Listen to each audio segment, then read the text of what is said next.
مستقر و مقامہ، اور جہنم ایسی جگہ ہے مولا جس میں مستقل یا عارضی کسی بھی قسم کا قیام قابل قبول اور پسندیدہ نہیں ہے۔ یہ نہیں ہے کہ لمبے عرصے کے لیے رہنا ہے تو پھر سہولتیں مہیا کر لو، اور تھوڑے عرصے کے لیے رہنا ہے تو یار کیا ہوا صبر کر لو۔ وہ اللہ کے بندے عرض کرتے ہیں مولا کریم جہنم تو ایسی جگہ ہے کہ جہاں پر مستقل یا عارضی کسی بھی قسم کا جو قیام ہے وہ قابل قبول نہیں ہے۔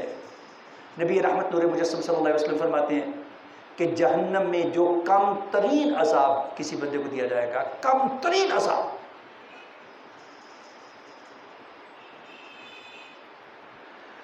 اس کے پاؤں کے نیچے جہنم کا ایک انگارہ رکھا جائے گا،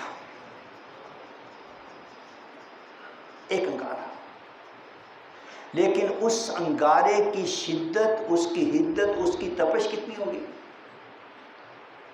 کہ اس ایک انگارے کی شدت کی وجہ سے اس بندے کا باقی جسم رہا ایک طرف، اس کا دماغ ابلتے ہوئے پانی کی طرح کھولنے لگ جائے گا۔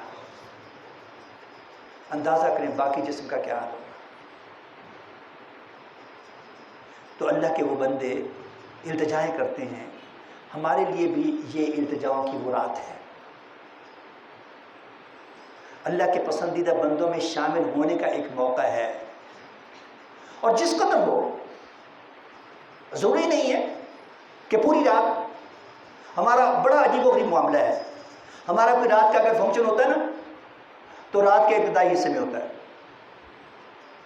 نبی رحمت صلی اللہ علیہ وسلم کے معمولات میں رات کے ابتدائی حصے میں عموماً آرام ہوتا تھا۔ عشاء کے بعد آپ پوری سیرت طیبہ پڑھ کر دیکھیں، رات کے بعد آپ کی جو منظم باقاعدہ مجالس ہیں وہ ڈھونڈنا پڑتی ہیں کس کس موقع پر نبی اکرم صلی اللہ علیہ وسلم نے کوئی ایسا اہتمام کیا، ورنہ نماز عشاء کے بعد آپ آرام فرماتے ہیں۔ اور اللہ رب الکریم نے نبی اکرم صلی اللہ علیہ وسلم کے معمول کا تذکرہ فرمایا تو فرمایا کہ یا ایھا المزمل قم اللیل الا قلیلا نصفہ او انقص منہ قلیلا او زد علیہ ورتل القرآن ترتیلا۔ اے محبوب کریم علیہ الصلوۃ والتسلیم، اے صاحب مزمل، قم اللیل، رات کو اٹھا کریں۔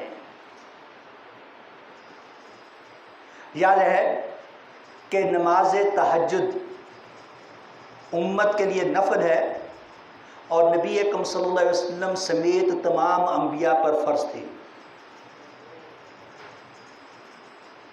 حضور نے اپنی امت پر رحمت فرمائی ہے، اس کو نفل کا درجہ دیا، اس کو فرض نہیں کیا۔ یا ایھا المزمل قم اللیل، رات کو اٹھا کریں۔ کتنا اٹھا کریں؟ الا قلیلا، تھوڑا سا اٹھایا کریں، تھوڑا سا، نصفہ او انقص منہ قلیلا، آدھی رات کر لیں، اس سے بھی تھوڑا کر لیں، یعنی اے محبوب جتنی آپ کی طبیعت چاہے، جس میں آپ راضی ہوں۔ خدا کی رضا چاہتے ہیں دو عالم، خدا چاہتا ہے رضائے محمد صلی اللہ علیہ وسلم۔ اللہ یا رسول اللہ۔ تو اے محبوب جتنا آپ کی طبیعت جیسے پسند فرمائے اتنا کر لیا کریں۔ میں نے صوفیاء سے سنا، پڑھا بھی، جب تربیت فرماتے تھے نا اپنے متعلقین کی، تہجد کی ترغیب دیتے تو فرماتے کہ نماز فجر کے لیے اٹھتے ہو نا؟ جی اٹھتے ہیں۔ نماز فجر سے تھوڑا پہلے اٹھ جایا کرو، تھوڑا سا پہلے اٹھ جایا کرو، چند نوافل پڑھ لیے، ترغیب ہے۔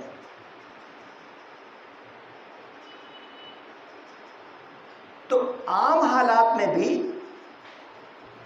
رات میں عبادت کی ایک برکت ہے، خیر ہے، اللہ رب الکریم کی عنایات کی خوشخبری ہے، اور وہ مہینہ جو حضور نبی اکرم صلی اللہ علیہ وسلم کی ذات کی نسبت سے معروف ہے، اس مہینے کی راتیں کیا ہوں گی، اور پھر اس کی عین درمیان کی رات، اس کی کیفیت کیا ہوگی. تو اس رات میں برسنے والے انعامات کی بدولت اس کا نام شب برات رکھا گیا ہے. اس پر اللہ تبارک و تعالیٰ کی رحمتیں برستی ہیں. اور ہمارے ہاں شیطان نے کیا کہ ہمارے بچوں کو شیطانی کاموں پر لگا دیا. وہ شتونگڑے بن جاتے ہیں، شیطان کے شتونگڑے بن کے وہ جناب وہ چھوٹے چھوٹے پھل جڑیاں اور پٹاخے ایک دوسرے پر پھینکتے ہیں، اور لوگوں کو ڈرانے کی کوشش کرتے ہیں، اور بیماروں کے لیے پریشانی پیدا کرتے ہیں، طلباء کے لیے مشکل پیدا کرتے ہیں، اور کچھ بھی نہیں، کم از کم فضول خرچی تو کرتے ہیں. اللہ رب الکریم نے فرمایا کہ ان المبذرین کانوا اخوان الشیاطین، فضول خرچی کرنے والے شیطان کے بھائی ہیں. کیا حاصل ہوتا ہے اس سے؟ آپ لوگوں کو یاد ہوگا کہ کبھی کبھی ہم ایک گروپ بنا کر چلا کرتے تھے، اور مساجد سے جہاں ارد گرد کی دکانوں سے جتنے وہ پٹاخے پٹوخے ملتے تھے نا، سب لے کر ضائع کرتے تھے. کہ کیا کرتے ہیں؟ یہ رات عبادت کے لیے ہے، اپنی گناہوں کی بخشش کے لیے ہے. اگر اللہ تبارک و تعالیٰ کی عنایات نسبتاً زیادہ برستی ہیں تو شکر کے لیے ہے کہ تھوڑی محنت کے ساتھ زیادہ اجر اور زیادہ انعام کی توقع ہے، نہ کہ مخلوق کو یہ خدا کو ستانا. نبی اکرم صلی اللہ علیہ وسلم نے پسند فرمایا کہ اس کی رات میں قیام کیا جائے اور اس کے دن میں روزہ رکھا جائے. یاد رکھیے کہ نفلی روزہ ویسے بھی پسندیدہ بات ہے. ایک نہیں کتنی احادیث مبارکہ ہیں جن میں نفلی روزوں کی برکت بتائی گئی ہے. ایک حدیث مبارکہ میں بتایا کہ اگر کوئی شخص اللہ کی رضا کے لیے ایک نفلی روزہ رکھتا ہے نا، ایک نفلی روزہ، رب کریم اس کو اتنا اجر و انعام عطا فرماتا ہے کہ اس کو جہنم سے 40 میل دور اس کو کر دیا جاتا ہے جہنم سے. اور دوسری حدیث مبارکہ میں فرمایا کہ ایک نفلی روزے کی بدولت اس کو 50 میل دور جہنم سے کر دیا جاتا ہے. اور جتنے روزے بڑھتے جائیں گے اتنے ہی جہنم سے دوری بڑھتی جائے گی. ایک حدیث مبارکہ میں فرمایا کہ اگر ایک نفلی روزہ رکھتا ہے کوئی اللہ کی رضا کے لیے، یاد رکھیے کہ مسلمان کے سارے کام اصولی طور پہ اللہ کی رضا کے لیے ہونے چاہیے، ورنہ سارے کا سارا فساد ہے، کوئی اس کی حیثیت نہیں ہے. اللہ رب الکریم نے نبی اکرم صلی اللہ علیہ وسلم سے فرمایا کہ قل، اے محبوب آپ فرمائیے، ان صلاتی و نسکی و محیای و مماتی للہ رب العالمین، میری نماز ہو، میری قربانی ہو، میرا جینا ہو، میرا مرنا ہو، یہ سارے کا سارا اللہ کے لیے ہے جو سارے جہانوں کا پروردگار ہے. اگر اللہ کی رضا کے علاوہ کسی اور کی خوشنودی، کسی اور کی رضا مطلوب ہو تو پھر بندے کو معافی مانگنی چاہیے، توبہ کرنی چاہیے. اگر کوئی شیطان کھینچ تان کر کچھ اور ذہن میں پیدا کر بھی دے تو تب بھی اس لیے آپ دیکھیں کہ صاحبان بصیرت جو ہے نا، جتنی زیادہ عبادت کریں گے اتنا ہی زیادہ استغفار کریں گے کہ کہیں عبادت کا ہی غرور پیدا نہ ہو جائے. آقا علیہ الصلوۃ والسلام سے بڑھ کر اللہ کا مقرب اور کون ہو سکتا ہے؟ آپ فرماتے تھے کہ میں دن میں 70 مرتبہ، ایک حدیث مبارکہ میں فرمایا کہ دن میں 100 مرتبہ استغفار کرتا ہوں. اما جان عائشہ صدیقہ رضی اللہ تعالی عنہا نے نبی اکرم صلی اللہ علیہ وسلم سے عرض کیا، یا رسول اللہ صلی اللہ علیہ وسلم، اس شب مقدسہ کی برکت کیا ہے، اس کی کیا ہے، اس کا رنگ ڈھنگ ہے؟